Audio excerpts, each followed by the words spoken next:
अस्सलाम वालेकुम, बिस्मिल्लाहिर्रहमानिर्रहीम। आज का हमारा टॉपिक है Coulomb's law, 10th physics. Coulomb's law.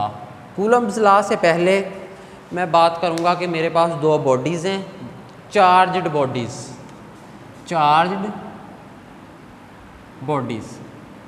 दो चार्ज्ड बॉडीज़ हैं। अगर चार्ज्ड बॉडीज़ हैं तो उनके दरमियान फोर्स ऑफ अट्रैक्शन भी हो सकती, फोर्स ऑफ रिपल्शन भी हो सकती। दोनों चांसेस मौजूद हैं। फोर्स ऑफ अट्रैक्शन भी हो सकती, अट्रैक्शन, और दूसरा है रिपल्शन, कि उसमें रिपल्शन भी हो सकती है। इस चैप्टर के स्टार्ट में, इलेक्ट्रोस्टैटिक चैप्टर में, हमने शुरू में ही पढ़ा था कि अगर चार्जेस जो हैं सेम हैं तो उनमें रिपल्शन होगी, अगर चार्जेस अपोजिट हैं तो अट्रैक्शन होगी। अपोजिट चार्जेस में अट्रैक्शन होगी, अपोजिट चार्जेस अपोजिट हैं तो अट्रैक्शन, अगर सेम है तो फिर उनमें रिपल्शन होगी। यानी दो चार्ज्ड बॉडीज हैं, उनके दरमियान फोर्स ऑफ अट्रैक्शन भी हो सकती है और फोर्स ऑफ रिपल्शन भी हो सकती है। दोनों फोर्सेस हो सकती हैं। ये नेचर पे डिपेंड करेगा कि आया के चार्जेस सेम है या अपोजिट है। सेम होंगे तो रिपल्शन हो जाएगी, अपोजिट होंगे तो फिर अट्रैक्शन हो जाएगी। दोनों एक दूसरे को अट्रैक्ट करेंगे। ये बात हो गई। अब जो दोनों बॉडीज हैं इनमें फोर्स ऑफ अट्रैक्शन भी हो सकती है, रिपल्शन भी हो सकती है। अगर दो बॉडीज जो चार्ज्ड बॉडीज हैं इन पे चार्ज की मिकदार बढ़ा दी जाए, बॉडीज के ऊपर चार्ज की मिकदार बढ़ा दी जाए, फिर क्या होगा? अट्रैक्शन या रिपल्शन जो हो रही थी उसमें इंक्रीज आएगी, डिक्रीज आएगी, क्या होगा? एक बात के चार्ज की मैग्नीट्यूड बढ़ा दें उन बॉडीज के ऊपर। मैग्नीट्यूड बढ़ानी है चार्ज की, मैग्नीट्यूड किसकी? चार्ज की बढ़ा दें, फिर क्या असर होगा? इफेक्ट होगा फोर्स ऑफ अट्रैक्शन और रिपल्शन पे।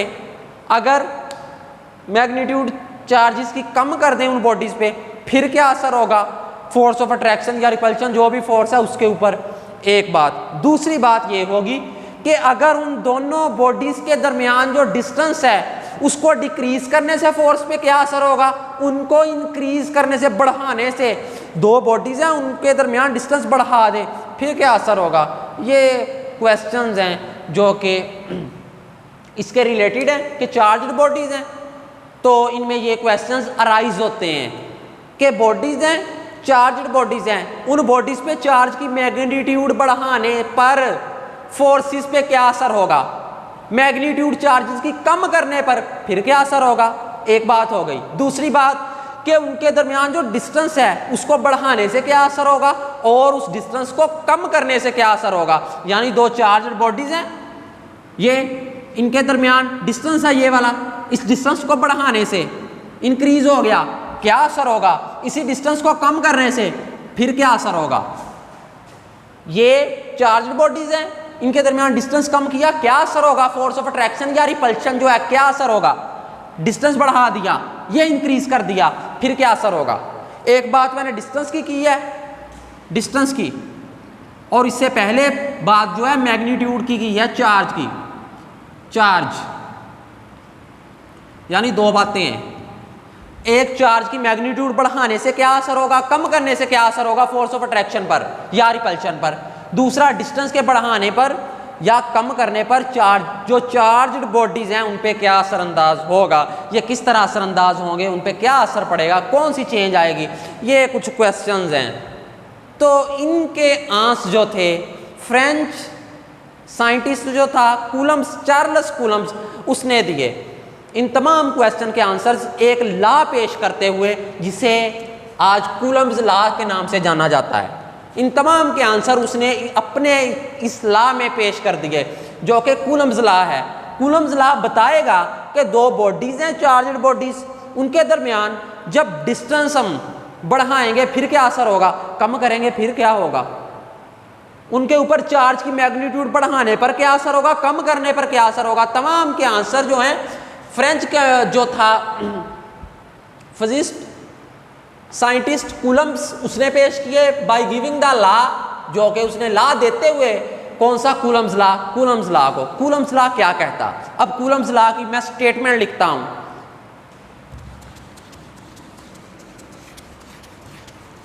Coulomb's law, the force of attraction और repulsion, the force of attraction और रिपल्शन,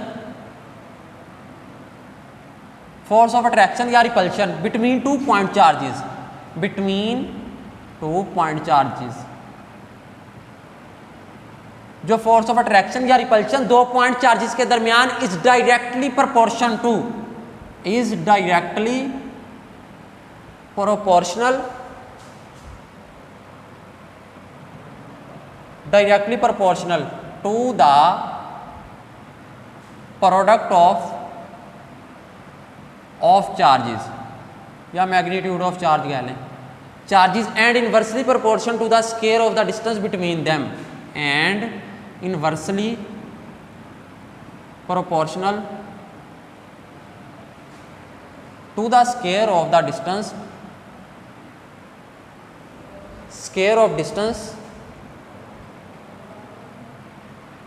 डिस्टेंस बिटवीन देम। ये कूलम्ब्स लॉ है। अब मैं बात करता हूं, इसी को मैथमेटिकल स्टेप्स में लिखता हुआ बात वाज़ेह करता हूं। क्या कह रहा कूलम्ब्स लॉ?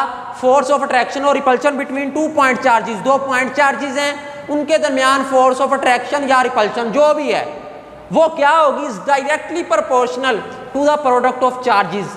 इससे पहले हमें लेट करना पड़ेगा कि 2 चार्जेस हैं, let we have 2 charges Q1 and Q2, बल्कि let we have 2 point charges. हमारे पास 2 पॉइंट चार्जेस हैं, एक पॉइंट चार्ज Q1 है और दूसरा पॉइंट चार्ज जो है वो Q2 है। ये मेरे पास 2 पॉइंट चार्जेस हैं। फोर्स ऑफ अट्रैक्शन या रिपल्शन जो है वो डायरेक्टली प्रोपोर्शनल है to the product of the charges, इन चार्जेस के प्रोडक्ट के। प्रोडक्ट का मतलब होता है मल्टीप्लाई, यानी Q1 और Q2 को मल्टीप्लाई करेंगे तो जो फोर्स ऑफ अट्रैक्शन या रिपल्शन है वो डायरेक्टली प्रोपोर्शनल होगी। डायरेक्टली प्रोपोर्शनल है, F डायरेक्टली प्रोपोर्शनल टू किसके? Directly proportional to the product of the charges. We have 2 charges Q1 and Q2, Q1 और Q2 के प्रोडक्ट के, Q1 मल्टीप्लाई बाई Q2। ये Q1 और Q2 इकट्ठे लिख दिए, दिस रिप्रेजेंट्स, ये क्या रिप्रेजेंट कर रहे हैं? दोनों मल्टीप्लाई हो रहे हैं, यानी प्रोडक्ट है Q1 और Q2 का। ये इससे पता चला कि फोर्स ऑफ अट्रैक्शन या रिपल्शन डायरेक्टली प्रोपोर्शनल है to the product of the charges, product of the point charges Q1 और Q2 के प्रोडक्ट के बराबर है। इसे 1 कह दिया। यहां से इसके ला से ही ये मैंने निकाल लिया है। आगे, and inversely proportion to the square of the distance between them, और इनवर्सली प्रोपोर्शन है square of the distance between them, इनके दरमियान जो डिस्टेंस है उसके स्क्वायर के। क्या बात कर रहा? अब ये एक चार्ज है, दूसरा चार्ज है Q1 Q2, Q1 Q2 2 charges हैं, इनके दरमियान डिस्टेंस जो है ये, इसको मैंने R कह दिया। R be the distance between the 2 point charges Q1 and Q2। R वो डिस्टेंस है जो कि Q1 और Q2 2 चार्जेस के दरमियान है। Q1 एक चार्ज है, Q2 दूसरा चार्ज है। अब क्या कहता Coulomb's law? Force of attraction और repulsion directly proportional to the product of the charges. Product करें Q1 और Q2 का प्रोडक्ट क्या होगा? Q1 multiply by Q2। Force of attraction और रिपल्शन, अट्रैक्शन भी हो सकती है, रिपल्शन भी हो सकती है, डायरेक्टली प्रोपोर्शनल, तो directly proportion F directly proportion to Q1 Q2। ये आ गया प्रोडक्ट ऑफ द 2 चार्जेस, ये आ गया पहली बात। आगे एंड दूसरी बात हो रही, inversely proportional to the square of the distance between them, इनके दरमियान जो डिस्टेंस है उसके स्क्वायर के इनवर्सली प्रोपोर्शन है। जो चीज़ इनवर्सली प्रोपोर्शन होती है उसे फ्रैक्शन के नीचे डिनोमिनेटर में लिखा जाता है। तो किसके इनवर्सली प्रोपोर्शन है? F inversely proportion to the square of the distance between them, इनके दरमियान डिस्टेंस कितना है? R। तो स्क्वायर ऑफ द डिस्टेंस कितना होगा? R square. R स्क्वायर के यानी इनवर्सली प्रोपोर्शन है, F inversely proportion to R square. ये आ गया, इसे 2 कह दिया। F directly proportion to Q1 Q2 product of the charges, inversely proportion to the square of the distance between them, इनके दरमियान डिस्टेंस कौन सा? R, इसके स्क्वायर के इनवर्सली प्रोपोर्शन है तो R स्क्वायर का इनवर्सली प्रोपोर्शन होगा। ये Q1, ये इक्वेशन 1 हो गई और ये इक्वेशन तो नहीं कहेंगे, ये एक्सप्रेशन 1 हो गया और ये 2 हो गया, क्योंकि ये प्रोपोर्शनल वाला केस है। अभी मैं इक्वेशन में कन्वर्ट करूंगा। F directly proportion to Q1 Q2 और ये F inversely proportion to R square. यहाँ पे F जो है इनवर्सली प्रोपोर्शन है किसके? R स्क्वायर, जो कि उनके दरमियान डिस्टेंस है। अब 1 और 2 को मैं मिलाऊंगा, कंबाइनिंग 1 एंड 2, कंबाइनिंग 1 एंड 2।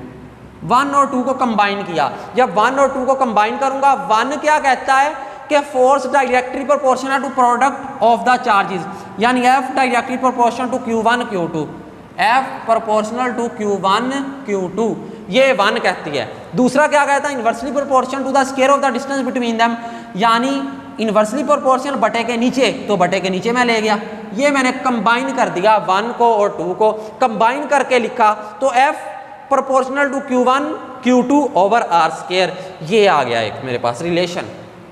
अब ये जो है प्रोपोर्शनैलिटी का साइन है, F ये प्रोपोर्शनैलिटी का साइन, प्रोपोर्शनैलिटी को मैथ्स में पढ़ चुके हैं कि प्रोपोर्शनैलिटी को इक्वालिटी में कन्वर्ट किया जा सकता है, लेकिन एक साथ कांस्टेंट से मल्टीप्लाई करवाते हैं, ये रूल है। तो यहाँ पे प्रोपोर्शनैलिटी है, मैं इसे इक्वालिटी में कन्वर्ट कर सकता हूँ, लेकिन एक कांस्टेंट को मल्टीप्लाई करवाते हुए। तो F is equal to proportionality को इक्वालिटी में कन्वर्ट कर दिया गया, अगर कर दिया तो फिर कांस्टेंट भी लेके आएंगे, वो कांस्टेंट में ले आया K, F is equal to K, बाकी सारा वैसे का वैसा ही लिख देना है, वो क्या Q1 Q2 over R square, F is equal to K Q1 Q2 over R square, this is called Coulomb's law, ये कूलम्ब्स का कानून हो गया, कूलम्ब्स लॉ, ये कूलम्ब्स का लॉ है। क्या, F is equal to K Q1 Q2 over R square, F is equal to K Q1 Q2 over R square, ये हो गया। पहले बात की कि अगर सेम चार्जेस हैं तो उनके दरमियान रिपल्शन होगी। अब सेम चार्जेस हैं, ये इनके दरमियान रिपल्शन होगी, same charges, let us consider these are same charges, तो इनमें रिपल्शन होगी, ये इस तरफ और ये इस तरफ, सेम चार्जेस है F फोर्स से, ये इनके दरमियान रिपल्शन हो रही है क्योंकि सेम चार्जेस हैं, सेम चार्जेस, चार्जेस जब सेम होंगे। अब जब अपोजिट होंगे, लेट किया ये भी पॉजिटिव है ये भी पॉजिटिव, तो ये क्या कर रहे हैं, रिपेल कर रहे हैं एक दूसरे को, रिपल्शन बिटवीन देम, जब सेम है रिपल्शन इनमें हो रही है। अगर अपोजिट चार्जेस हैं, एक पॉजिटिव है दूसरा नेगेटिव है, अपोजिट चार्जेस, अगर अपोजिट चार्जेस होंगे, एक को पॉजिटिव ले लिया दूसरे को नेगेटिव ले लिया, तो फिर क्या होगा, अपोजिट चार्जेस में अट्रैक्शन होती है, अट्रैक्शन, अट्रैक्शन होगी, ये इस तरफ अट्रैक्ट होगा और ये इस तरफ अट्रैक्ट होगा, यूं अपोजिट चार्जेस में यूं अट्रैक्शन होगी, दोनों एक दूसरे को अपनी तरफ अट्रैक्ट कर रहे हैं, ये वाला चार्ज जो है दूसरे के ऊपर फोर्स लगा रहा है, अपनी तरफ खींच रहा है, ये वाला जो नेगेटिव चार्ज है इस पॉजिटिव चार्ज को पे फोर्स लगा रहा है और अपनी तरफ खींच रहा है। अपोजिट चार्जेस में दोनों एक दूसरे के पास जाएंगे, सेम चार्जेस में एक दूसरे को दोनों दफा करेंगे, रिपेल करेंगे, जिस तरह ये कर रहे हैं, एक दूसरे को दफा कर रहे हैं, रिपेल कर रहे हैं। चले जाओ, चले जी, तो ये कूलम्ब्स लॉ है, F is equal to K Q1 Q2 over R square. अब मैं इन टर्म्स पे बात कर लेता हूं जो यहाँ पे यूज हो रही हैं। F क्या है, फोर्स ऑफ अट्रैक्शन और रिपल्शन, F फोर्स है, अट्रैक्शन भी हो सकती है और रिपल्शन भी हो सकती है, सेम चार्जेस है रिपल्शन होगी, अपोजिट चार्जेस है तो अट्रैक्शन होगी, F फोर्स है। K, पहले Q1 Q2 पे बात कर लूँ, Q1 Q2 ये पॉइंट चार्जेस हैं, पहले ही हमने कहा पॉइंट चार्जेस। R स्क्वायर है, R क्या है, distance between the charges, distance between charges, charges के दरमियान जो डिस्टेंस है वो R है। F को भी मैंने डिफाइन कर दिया, Q1 Q2 को भी डिफाइन कर दिया, R को भी डिफाइन कर दिया, अब रह गया K। तो K जो है यहाँ पे इसे कह लें proportionality constant.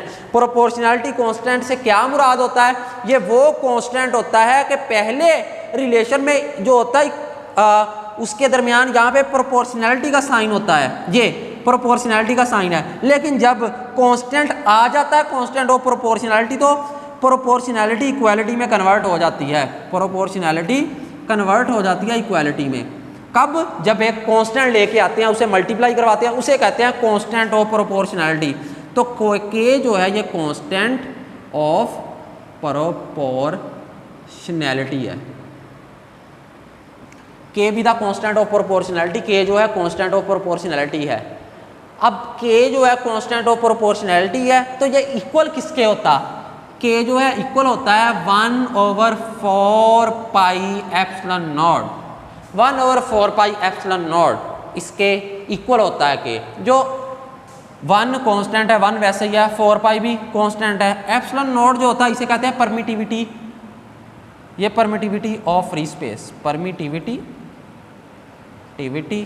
Of free space, ये परमिटिविटी होता है एप्सिलॉन नॉट। के की वैल्यू क्या होगी, क्वेश्चन ये राइज होता, के डिपेंड किस पे करता है, इससे पहले ये देखेंगे फिर बात करते हैं के की वैल्यू क्या होगी। के इक्वल किसके होता है, 1/4 पाई एप्सिलॉन नॉट, के इसके इक्वल होता है। हमारे पास जो यहाँ पे कूलम्स लॉ आया, F इज इक्वल टू के Q1 Q2 over R square.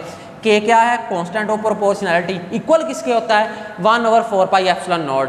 के की वैल्यू क्या होगी बाद में बात करते हैं, पहले ये देखते हैं के डिपेंड किस पे करता है।